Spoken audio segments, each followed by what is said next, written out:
गोरक्षनाथाने मृदुंग वाजवला. मी हे वाक्य थोडस इथंच ठेवणार आहे स्टॉक मध्ये, कारण तो कसा वाजवला हे बरोबर 2-3 मिनिटांमध्ये 12 वाजता तुम्ही बरोबर वाजवून दाखवायचं. ते जबाबदारी तुम्हाला देऊन ठेवत. तोपर्यंत आम्ही काही चालू करणार नाही, सगळे बसून राहणार आहोत. मला ही कल्पना स्पष्ट आहे की सगळ्यांना कामाची गडबड बाहेर जाण्याची आहे. माझ्याकडून खूप परमिशन आहे जाण्याकरता, सगळ्यांना कोणाला गडबड असेल ते जाऊ शकतो. म्हणून तुम्ही तो मृदुंग कसा वाजवला मला ऐकायचं, कारण महाराष्ट्राचे 4 टॉपचे पखवाज वादक आहेत ना सध्या, त्याच्यात आबांचं नाव आहे. एवढं मोठं व्यक्तिमत्व आहे पखवाजाच्या बाबतीत. 10,000 बोल ज्यांच्या साक्षात बोटामध्ये नांदतात, साक्षात सरस्वती ज्यांच्या बोटामध्ये आहे, एवढी सोपी गोष्ट नाही, फार कष्टाचं वाद्य आहे. आणि ह्याच भूमीमध्ये गोरक्षनाथाने तो मृदुंग वाजवला. हे गर्भागिरी इथं हे सोन्याचा केला होता डोंगर, सोन्याचा केला होता. आमच्या वृद्धेश्वरच्या शेजारी तुम्ही असं काशी विश्वेश्वर मंदिर आहे, काशी विश्वेश्वर मंदिर आहे. काशीतले लोक म्हटले इकडं गर्भागिरी बरोबर सगळा सोन्याचा होता, सोन्याचा होता. म्हणजे पंडितजी चांगले चांगले विद्वान, चला पाहून येऊ. म्हणजे सोन्याचं होतं. आपण ते आले ना 7-8 जण इकडं. आल्याच्या नंतर वृद्धेश्वरला आले, अनुष्ठान केलं, पारायण केलं. कसला डोंगर म्हणले तर सगळे दगड माती आहे. कसा सोन्याचा डोंगर बनवला म्हटले गोरक्षनाथाने इथं डोंगर आपल्या गुरुंकर. हे म्हटले इथं मच्छिंद्रनाथांनी येत नाही केलं तर सोन्याचं तर काहीच नाही म्हटले. त्यांच्या डोक्यात 2-4 किलो घेऊन जायचं असेल, पण तो काय त्यांना सोन्याचा सापडला नाही. मग त्यांनी शिवलीला अमृत ग्रंथाचं पारायण केलं आणि तिथं वृद्धेश्वराच्या दारात पिंपळाचा वृक्ष आहे. त्या पिंपळाची पानं संजोग त्यांनी बरोबर अध्याय संपला का तिथे ठेवले पानं, अध्याय संपला का पानं ठेवले आणि ते गेले निघून गेल्याच्या नंतर ग्रंथ वस्त्रामध्ये बांधलेला होता. तिथे गेल्याच्या नंतर पारायणाकरता विश्वेश्वराच्या मंदिराच्या मध्ये त्यांनी तो ग्रंथ खोलला. जसा त्यांनी तो ग्रंथ खोलला ऐका, तशी ती पिंपळाची पानं सोन्याची झालेली होती. मग लटलट कापायला लागले. मग त्यांच्या लक्षात आलं की आपण जिथं जाऊन आलोय तिथं महिमा काय आघात आहे. तिथं गेलो नाही कळाला, आपल्या इथं आलो कळाला ती पानं सोन्याची होती. मग ती सोन्याची पानं विकली. जेवढे पैसे आले तेवढं ते मंदिराला खेटूनच चिटकूनच एक मंदिर त्यांनी बांधले, काशी विश्वेश्वराचं मंदिर, जिथं पावती पाडल्या जाते त्याच्या मागेच त्यांनी ते मंदिर बांधलं. तुला तिथे येऊन कारण ते मला आम्हाला अलौकिक चमत्कार सापडला. ही भूमी विलक्षण आहे. गर्भागिरी पर्वत सोन्याचा आहे. सोनं होण्याकरता एक प्रक्रिया आपण संत साहित्यात आणि वैदिक साहित्यात ऐकलेली आहे. ती अशी की परिसाचा स्पर्श, आपला लोखंडाचा स्पर्श परिसराला झाला की परिसराचं सोनं होतं.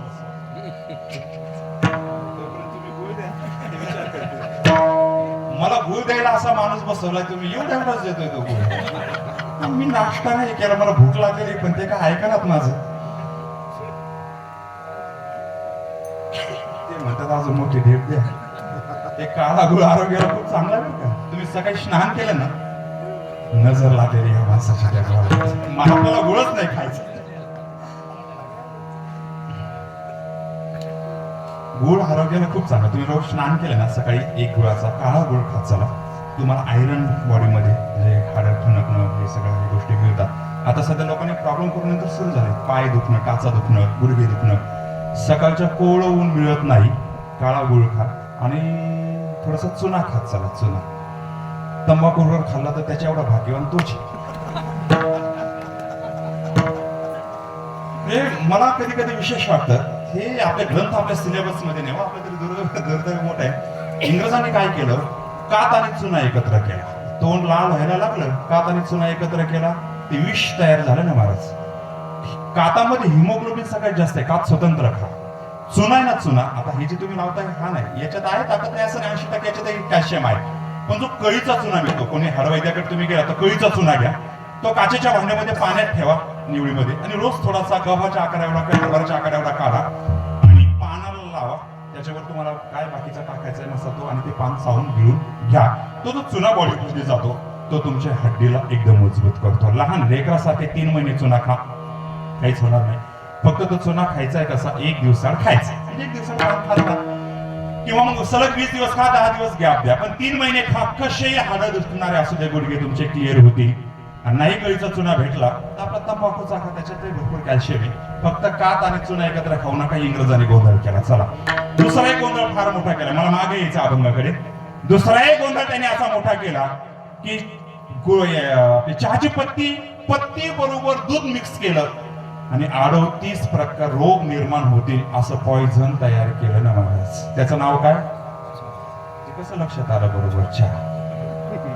अहो खाली पेट जर तुम्ही चहा घेतला, सगळ्यात घातक आरोग्याला कॅन्सरचे सगळ्यात जास्त पेशंट भारतात का सापडायला लागले? याचं फक्त एकच सर्वे की चहामुळे सगळ्यात घातक परिणाम व्हायला लागले. तुम्हाला चहा प्यायचा आहे ना, आवर्जून प्या, पण मी सांगतोय तसा प्या. आता मला भाऊसाहेबजी जाधव यांच्या घरी चहा मिळाला, पण तो असा मिळाला, कुठून शिकले काय माहिती, अद्रक, हळद आणि गुळ आणि पाणी एवढंच गरम करून मला दिलं. महाराज जगातला सगळ्यात ग्रेट चहा. त्याला काढा, त्याच्यात तुळशीची पानं टाका, तुम्ही गवती चहा टाका, लिंबाची पानं टाका, पण दूध आणि पत्ती एकत्र करून जो चहा तुम्ही पिताय हा सगळ्यात तुम्ही विष पिताय. लिहून घ्या तुमचा 10वा आणि 13वा. मी तर काही बोलूच नाही, पण तुम्ही पॉइझन आहे, ते विष आहे. चुना खात जा, पण तो कसा खायचा तुम्ही सांगितलं तशा पद्धतीने खा. हड्डीसाठी सगळ्यात एक नंबर. बाई जर गर्भवती असेल आणि तिला जर रोज थोडासा गव्हाचा चुना खायला दिला, त्या लेकराचे आयुष्यभर हाडं दुखणार नाही किंवा त्याचे हे होणार नाही. म्हणजे पुढे त्याला म्हातारपणी गुडघे किंवा हे आता जुने खाल्ले नाही त्यांनी. ते अमृतेश्वर आज आम्हाला घाम फुटतो खाली अमृतेश्वरला उतरायचं किंवा वर चढायचं. ते म्हणतात मी सहज जातो सहज वरती येतो. 76 वय हे सरांचं. या पाठीमागे जगद्गुरु श्री संत तुकोबांची ही सगळी विलक्षण दिव्य परंपरा. हा अभंग पहिल्या चरणाने एवढं गोड राहिलं, ते एकनाथ भाऊन एवढा विषय बघा पुढे निघला.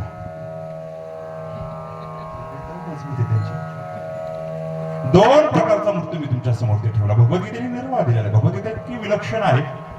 भगवद्गीते बाकीचे संदर्भ मी नेहमी देतो, पण थोडासा वेस्टर्न संदर्भ तुमच्या समोर देतो. सुशिक्षित वर्ग आहे. अमेरिकेच्या जवळ एक राष्ट्र आहे ज्याचं नाव आहे कॅनडा. तिथले भूतपूर्व राष्ट्राध्यक्ष ज्यांचं नाव ट्रायडू. डॉक्टरने सांगितलं फक्त 6 दिवस तुम्ही जगणार आहात. ऐका बरं का माझ्या भगवद्गीतेची तेजस्वी. त्याच्या भगवद्गीतेने जन्म आणि मृत्यूचं दिव्य तत्वज्ञान सांगितलेलं आहे. अर्जुनाला कुरुक्षेत्रावरती, अर्जुना तू जो शोक करतो ते शोक आत्म्याबद्दल करतोय का शरीराबद्दल करतोय, याचं सुंदर दिग्दर्शन करणारं दिव्य तत्वज्ञान म्हणजे भगवद्गीता.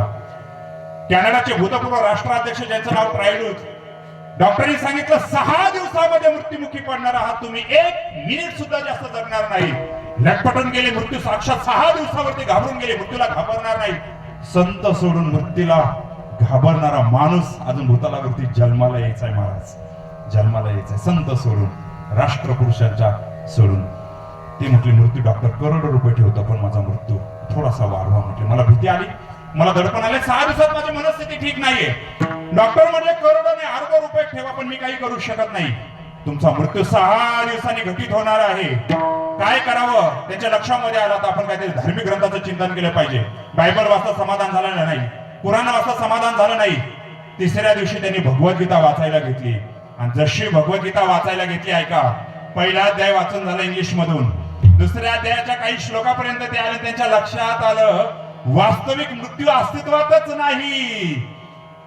न जायते म्रियते वा कदाचित नायम भूत्वा भवितवान भूयः. हा आत्मा जातही नाही, येतही नाही, मरतही नाही. नैनम छिन्नन्ति शस्त्राणि नैनं दहति पावकान चैनं क्लेदेन्त्यं न शोषयति मारुतम्. त्याला वारा सुकू शकत नाही, अग्नी जाळू शकत नाही, सूर्य काहीच करू शकत नाही. तो आत्मा फक्त एक ट्रान्सफॉर्मेशन आहे. Death is the full stop between life and rebirth. हे लक्षात आलं. आणि मग त्याच्या लक्षात आलं मी तर मरणारच नाही, माझं शरीर जाणार आहे. शरीर जाता आगवे, हे शरीर जाणार आहे, मी तर जाणार नाही. गोष्ट लक्षात आल्याच्या नंतर भगवद्गीता डोक्यावरती घेतली, गल्लीमध्ये नाचायला लागले आणि जगाला उलटून सांगायला लागले की Bhagavad Gita is not the script of Hinduism but it is the script of humanity. अखिल मानव जातीचा दिव्य ग्रंथ म्हणजे भगवद्गीता आहे. डोक्यावरती घेऊन नाचायला लागले भगवद्गीता. ज्या डॉक्टरांनी सांगितलं तर तुम्ही 6 दिवस जगणार आहात, भगवद्गीता वाचायला लागल्याच्या नंतर कॅनडाचे भूतपूर्व राष्ट्राध्यक्ष ट्रायडू तिथून पुढे 6 महिने जगले. ही माझ्या भगवद्गीतेची दिव्यता आहे, ही माझ्या भगवद्गीतेची ताकद आहे, माझ्या भगवद्गीतेची तेजस्विता आहे. एवढी दिव्यता भगवद्गीतेमध्ये. त्या भगवद्गीतेने शास्त्रीय मृत्यू सांगितलेला आहे. का झाकले भीतीचा दिवा या रीतीचा पांडवा देह ठेवी. असा देह ज्याला ठेवता येतो तोच मृत्यूवरती विजय मिळू शकतो. आणि ते तुकोबरायला घटित झालं, साध्य झालं. म्हणून तुकोबराय बोलले मरणाही आधी राहिलो मरोनी ती भगवद्गीता आपण कुठे ठेवली हो? बोला बोला, वेळ कमी आपल्याकडे. भगवद्गीता कुठे आहे? कुठे आहे भगवद्गीता? मडीकरांनो, भगवद्गीता कुठे आहे? कोर्टामध्ये. कोर्टामध्ये कशा करता? आणि कोण शपथ घेतोय?